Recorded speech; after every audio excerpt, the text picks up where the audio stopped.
So, when let's say somebody says, "Yeah, I'm a gamer," and then they say like, and this is like one of those big like rules in modern day gaming, it would appear. A lot of, you know how Call of Duty gets this flack for destroying the gaming industry by, you know, re-releasing the same title every single year and that sort of thing. I mean, everybody's heard it a million damn times. And initially, I won't lie, I completely agreed with that because, you know, I mean, I played Call of Duty 4, I was really into Call of Duty 4, but my reasons for agreeing with that were different than for what other people agreed with it for, which is, you know, where another part of the story is going to go to. Now, when... And in fact, yeah, let me just jump to that part right now so that, you know, you can get an understanding of why the whole "I'm a gamer" thing started to really bug me when people said it when I couldn't, you know, I couldn't agree with them because, well, you'll see. So, when gaming started to hit the mainstream, I mean, gaming's been around for years. Like, you know, everyone's, you know, the games, they've always been there, you know, and for a lot of times, you know, games are always given this like flack, like, oh, it creates serial killers and stupid dumb shit like that. Like, anything can create a serial killer. In fact, you know what can create a serial killer? Cereal. You know, that's how stupid it is. That's how stupid the world is. You know, people go crazy because they go crazy, not because of their exposure to something, because that's just how things are. But we'll touch on that later on. Now, back to the initial thing, though. So, when let's say when the 360 came out, of course, you know, there was Halo 3, and then, like, I forget how long later on, but then Call of Duty 4 came out, and Call of Duty 4 was one of those, in my eyes, multiplayer revolutionizing titles. And the reason why I say that is because they took a bunch of really fun game mechanics and threw it into a competitive multiplayer situation, which is fantastic. I mean, the whole experience leveling up system, unlocking different weapons, was a fantastic idea, and that really revitalized the series as a whole. I mean, it's sure, in the end, when you look at it now, a lot of people only buy Call of Duty for the multiplayer, and that's kind of sucks. But at the same time, you know, to each his own. But for me, since I had always been playing video games, when Call of Duty 4 came out, that was pretty much my introduction to competitive online multiplayer. So, along with that came a complete change in my life. So it was like, great, so I've gone from single player gaming to multiplayer gaming, and that was a huge step for me. So when I started off, you know, multiplayer gaming on Call of Duty, I was just dying. Let's just say my good games were a 3-to-20 ratio, you know, so that sort of thing. It was massively just, it was depressing. Is that any better than what I have? I don't think so. Let's see, 82, where is it? 78 now. Okay. So, then, you know, I remember telling a lot of my friends, like, you know, it was like, maybe a bunch of my friends can get into the whole gaming scene, because, you know, I didn't have a whole lot of gamer friends, because, like I said, you know, people just looked at gaming as, like, this bad thing, like, ugh, gaming, what? You know, like, nerd, get out of here, you know, whatever, screw you. So, with that, I thought, this whole Call of Duty thing, some of my other friends, they have to be into this too. I mean, I already had a friend of mine, I think his name was Steven. It's been so long since I talked to him. And he actually was the one who introduced me to online gaming. He told me, because I had an Xbox 360, and all I had played on it pretty much at that time was Blue Dragon, which was pretty much the closest thing that you were going to get to a, you know, JRPG at the time, which I'm pretty sure it's still technically a JRPG to its own, you know, to its own right. But that was all I had played, because, you know, it was like, this is what I was familiar with. So pretty much my 360 wasn't really getting any use. Then, because I knew I had Halo 3, I'm pretty sure my 360 came bundled with Halo 3, and Steven said, hey man, you said you have a 360, hook it up to the internet, let's play. Now this was an issue, because we didn't have Wi-Fi at the time, and we had a DSL connection, so pretty much only one thing was going to be allowed to be hooked up to it at any given time, and that was just horrible. There's just no getting around it. It was terrible. So I was like, I gotta do this, Dad. Let me play it. And you gotta remember too, this is when I was like, how old was I? 15, 16, and I'm pretty sure my dad didn't want to do it for a couple reasons. One of the reasons being like, okay, come on, dude, like we need the internet too. But at the same time, it was just like, no, it's just gonna be for a little bit. My buddy says he wants to play this game with me, and I figured I'd give it a shot. Little did I know what I was getting into. I'm pretty certain on that day that I think at least I played Halo 3 for about 10 hours straight that day, because this whole online multiplayer thing was just so new to me, and it was crazy to interact with all these people. And I mean, sure, there were things out there already that had been around for a while, like PC always had, competitive games that were on the market, always. And like I said, it's just, do I have any humanity? I'm trying to think if I should use this humanity to increase my chances of possibly getting a Black Knight sword. You know what, screw it. I don't care. Let's do it. So, back to the story though. So getting exposed to this new form of gaming was just crazy. And like I said, shortly thereafter, I played Call of Duty 4, which is what I tried to get a lot of my friends into. And despite the fact that that didn't exactly work out the way I had hoped it would, I still, I let all my friends know, hey, there's this sweet-ass game that all of you guys should play. And nobody was having it. Nobody wanted to play Call of Duty with me. Nobody wanted to play Halo with me, especially Halo, because that was like the nerd's dream in a sense. As soon as I throw this firebomb, I know this Black Knight's going to try charging at me. Let me get the Estus flask ready. And I'm fat rolling around, so that's not going to help me in any. Okay, there we go. And so basically, trying to convince my friends, hey, this is a new venue of something that we could do, we could have a lot of fun with this, was pretty much near impossible.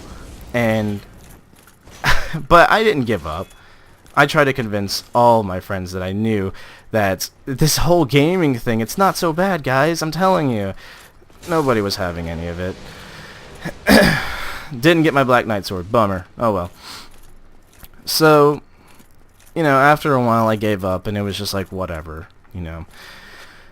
I had a few gaming buddies. This was by the time, I think this was my senior year of high school when Call of Duty World at War came out. I was playing that with a very few friends that I had actually met who had played Call of Duty, at least from high school, that is. And so it was like, oh, I have like a little small group, but all my really close personal friends, I couldn't seem to convince them, And I was playing other video games at the time, like Rock Band and all that stuff. So pretty much this is like a big high point of gaming in my life, I got exposed to online gameplay, along with competitive online, and then of course there was cooperative online gameplay, because I could never play with my family because none of them had ever had that strong of an interest. Okay. None of them ever had a real strong interest to play games with me, competitive or cooperatively, because of a multitude of reasons, which I'll get to in a second. So, with that, getting exposed to all these different forms of gaming and new genres, this is when I started playing first-person shooters, when I started playing music games, and even third-person shooters, because for the most part all I had really played were RPGs. So I was getting exposed to so many different types of games, and it was just all happening within just a few years. So it was a really, really high point of gaming in my life.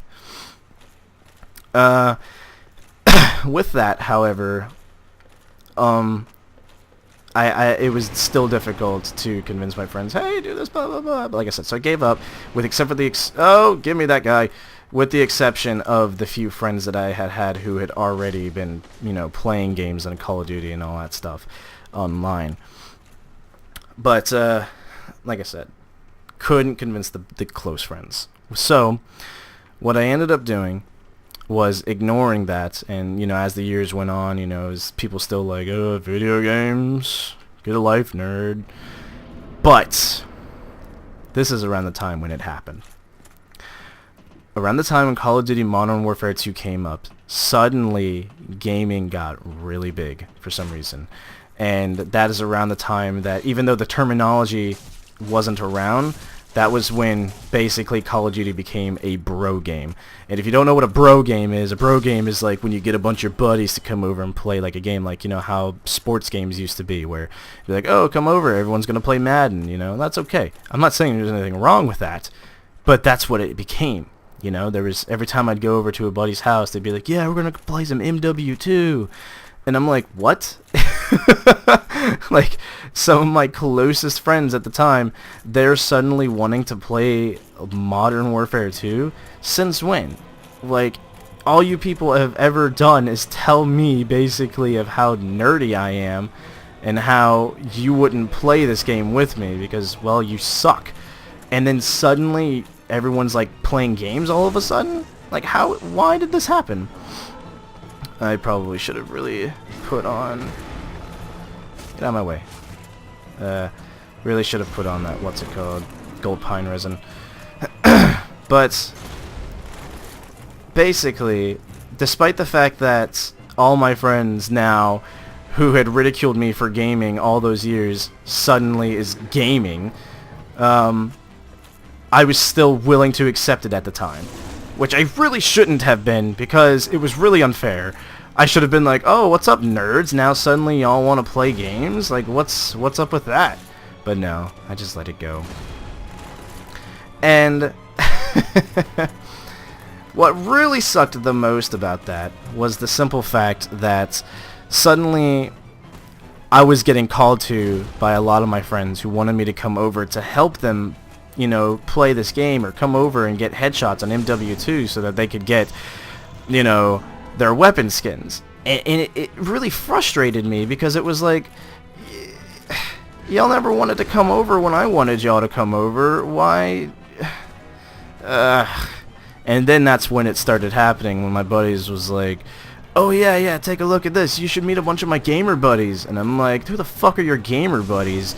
I don't have no gamer buddies. What are you talking about? I'm the gamer guy. I've always been the gamer guy. You can't suddenly be the gamer guys or anything like that. And it frustrated me. And as much as it shouldn't have, it really did.